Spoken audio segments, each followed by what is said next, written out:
तो सभी प्यारे छात्रों का एक बार फिर से स्वागत है और कक्षा 10वीं एनसीईआरटी विज्ञान में आप सभी का स्वागत है। चलिए चलते हैं अपनी नोट्स की तरफ। तो ये आप देख पा रहे होंगे, ये एनसीईआरटी नोट्स हैं जिसमें से हम क्रम से पढ़ाई कर रहे हैं और कम समय में बहुत कुछ याद भी कर रहे हैं साथ में। तो यहाँ पे हमने क्या कर लिया था, क्वेश्चन नंबर 4 तक कर चुके थे। आज बारी है क्वेश्चन नंबर 5 को समझने की। और क्वेश्चन नंबर 5 जो कहता है वो है सक्रियता श्रेणी से आप क्या समझते हो। और बस इसमें एक छोटा सा आंसर है जो आपको याद रखना है, लेकिन वो कैसे याद करोगे, क्या कहलाती है सक्रियता श्रेणी, आइए इसे ब्लैंक पेपर पर पहले थोड़ा समझ लेते हैं। तो सबसे महत्वपूर्ण बात ये है कि जो सक्रियता श्रेणी है ये धातुओं से संबंधित है, मतलब धातुओं को लेकर बनाई गई है, एक प्रकार की सारणी है। तो सक्रियता श्रेणी है क्या? एक सारणी है। इस सारणी में क्या किया गया है, धातुओं को उनकी सक्रियता के आधार पर, मतलब ऐसा ये है, यहाँ पे समझने वाली बात ये है कि कई धातुएं ऐसी होती हैं जो बहुत ज़्यादा क्रियाशील होती हैं। जैसे सोडियम, अगर हम सोडियम की बात करें और पोटेशियम की बात करें, सोडियम और पोटेशियम, ये पोटेशियम कहलाता है, ये सोडियम है। इन दोनों की अगर हम बात करें तो ये इतनी ज़्यादा क्रियाशील होती हैं कि इन्हें मिट्टी के तेल में डुबोकर रखना होता है, क्योंकि सोडियम को यदि हम वायु में लेकर आ जाएं तो ये विस्फोट हो जाता है। वायु के संपर्क में ये दोनों चीज़ें आती हैं और विस्फोट हो जाती है, मतलब बहुत ही ज़्यादा क्रियाशील है। और ये धातु हैं, सोडियम एक धातु है और पोटेशियम एक धातु है।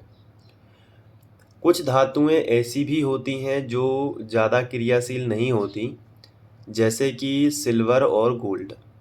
सिल्वर और गोल्ड यानी कि सोना और चांदी। कॉपर भी इसमें हम शामिल कर सकते हैं। ये धातुएं ऐसी हैं जो ज़्यादा क्रियाशील नहीं होती, इसलिए हम इनका उपयोग करते हैं। जैसे कि कॉपर के तार बनाए जाते हैं, इलेक्ट्रिसिटी बनाते हैं जब, तो कॉपर का वायर लगाते हैं। इसी तरीके से अगर हम बात करें चांदी और सोने की, तो इनके आभूषण लोग पहनते हैं। तो इसका मतलब ये है कि ये ज़्यादा क्रियाशील नहीं होंगे, तभी तो ये ज़्यादा स्टेबल होते हैं वायु में और हर मौसम में, तो ये ज़्यादा क्रिया नहीं करते। जैसे अगर हम बात करें सोने और चांदी की, तो ये तो स्वतंत्र अवस्था में पाया जाता है, मतलब ये किसी दूसरे धातु के साथ नहीं पाए जाते हैं। ये जो है अपने आप में, अगर कहीं आपको पाया जाएगा, मिलेगा, तो ये किसी दूसरे के साथ मिक्स नहीं मिलेगा, ये स्वतंत्र अवस्था में ही पाया जाता है सोना। तो ये कम क्रियाशील है। तो सक्रियता श्रेणी एक ऐसी सारणी है जिसमें धातुओं को उनकी क्रियाशीलता के आधार पर व्यवस्थित कर दिया गया है। धातुओं को उनकी क्रियाशीलता, जैसे जो सबसे अधिक क्रियाशील है, जैसे कि पोटेशियम सबसे अधिक क्रियाशील है, तो सबसे पहले उसको रखा गया है। उससे कम क्रियाशील कौन है? सोडियम, फिर उसको रख दिया गया है। इसी तरीके से ये एक क्रम बना दिया गया है। और ये जो घटता क्रम है इसे हम आरोही नहीं बोलते, इसको बोलते हैं अवरोही। तो एक क्रम बना दिया गया है और उस अवरोही क्रम में रख दिया गया है कि पहले सबसे अधिक, फिर उससे कम, फिर उससे कम, फिर उससे कम, फिर उससे कम। तो ये जो क्रम है वो हमारे नोट्स में लिखा है, तो मैं आपको थोड़ा दिखाना चाहूँगा। ये देखो यहाँ पे, ये कुछ तत्व यहाँ पे लिखे हैं, जैसे कि potassium, sodium, calcium, magnesium, aluminium. ये सबसे अधिक क्रियाशील हैं, इसलिए इन्हें ऊपर रखा गया है। अब इनमें से भी सबसे ऊपर जो है ये सबसे अधिक क्रियाशील है, फिर उससे कम सोडियम, फिर उससे कम कैल्शियम, फिर उससे कम मैग्नीशियम, फिर उससे कम एल्यूमिनियम। तो ये एक घटता क्रम है। उसके बाद कुछ ऐसे हैं जो ना ज़्यादा क्रियाशील है और ना कम क्रियाशील है, जैसे कि जिंक, आयरन, लेड, हाइड्रोजन। तो इन्हें बीच में रखा गया है। इसके बाद कुछ तत्व ऐसे हैं जो बहुत कम क्रिया करते हैं, जैसे कॉपर का मैंने एग्जाम्पल लिया था, सोना, चांदी, इसमें मरकरी भी शामिल है।